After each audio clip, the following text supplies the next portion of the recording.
صدام حسين رئيس سجل العراق وراح والرؤساء تتبدل، بس كان اكو سؤال ما يقدرون يجاوبون عليه لا السنة ولا الشيعة. ليش صدام حسين مانع اللطم بالعراق؟ هو موجودة زيارة ويروحون ومفتوحة الأضرحة ليل نهار والكل تروح وتجي، بس ماكو لطم ولا اكو طين ولا اكو زناجيل. كنا نقول ليش يعني ما يخليهم؟ خليهم يلطمون، خليهم يريدون يلطمون خطية، خلي يلطمون، لأن كنا نايمين بالعسل ما ندري. لطموا لما وصلوا للحكم، ولطموا لما قتلوا الشعب، ولطموا لما عبروا الحدود وساحوا على سوريا وعلى لبنان، ولطموا ووصلوا لليبيا. هم عندهم عين الشيعة هم لهم عين، ويحجون بعد فوندة المجاري اللي ينقطونها ويشربون مي المجاري، بعد الأضرحة المزيفة. أنا كعراقية أطلب من السستاني الحلة الذبحنا يطلع يشوفنا وجهه.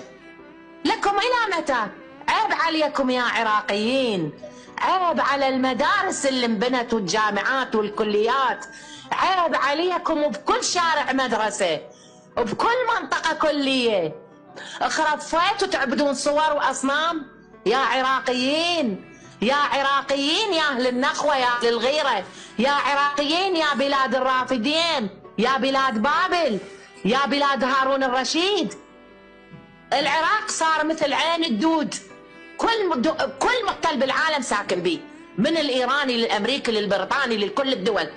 روحوا حرروا الحسين، روحوا حرروا البصرة، حرروا نفط البصرة، حرروا بلادكم. لا دين ولا دنيا، خسرتوا الدنيا كلها ودمرتونا وأخرتونا متخلفين. أحقادكم جيفتكم ملت الدنيا، خنقتنا جيفتكم وجيفة إيران، وتخلفكم يا حقراء، يا همج، يا غوغاء. الله ينتقم منكم إن شاء الله. أسأل الله ينتقم منكم يا همج، يا همج. شكرا لك. جزاكم الله خيرا أم نبيل، ربنا يبارك فيك. شكرا لك. أن الثقل الأساسي من الشر جانا من إيران متسللا، ولكن لابد أن نقول أنه التف ويا من التف من أشرار لا يمكن لمجتمع أن يخلو منهم.